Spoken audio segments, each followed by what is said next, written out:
పరశురాముడు 21 సార్లు భూమండలాన్ని మొత్తం చుట్టి అసురులుగా బ్రతుకుతున్న క్షత్రియులందరినీ సంహరించి వాళ్ళందరి యొక్క రక్తాన్ని తీసుకొని వచ్చి నింపిన ప్రదేశమే ఈ యొక్క శమంతక పంచకం.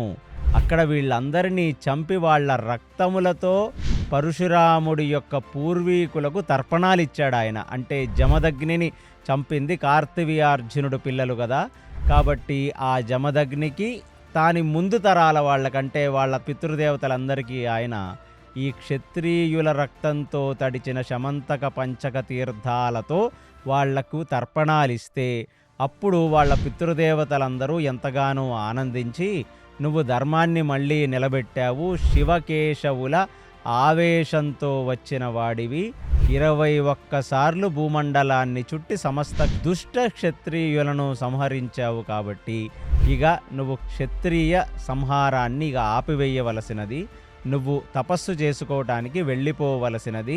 మీ పూర్వీకులమైన మీ తండ్రి అయిన జమదగ్ని ఆ పూర్వీకులందరూ కూడా నీ యొక్క ధర్మనిష్టకి మేమందరం ఇంప్రెస్ అయ్యాం.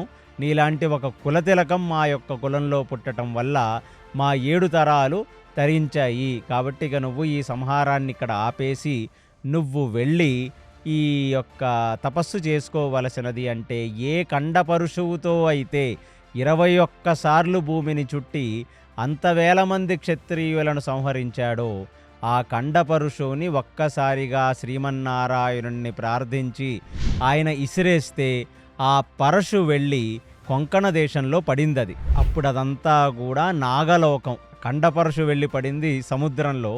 ఆ సముద్రం కింద ఉన్న నాగలోకంలో ఎప్పుడైతే పరశురాముడి యొక్క గొడ్డలి పడిందో అప్పుడు అమాంతంగా ఆ నాగలోకం మొత్తం పైకి వచ్చింది. ఏ క్షేత్రంలో అయితే పరశురాముడి యొక్క కాలు పడిందో, ఏ క్షేత్రంలో అయితే పరశురాముడు తపస్సు చేశాడో ఆ క్షేత్రం మొత్తానికి ఆ పరశురామ క్షేత్రం అని పేరు.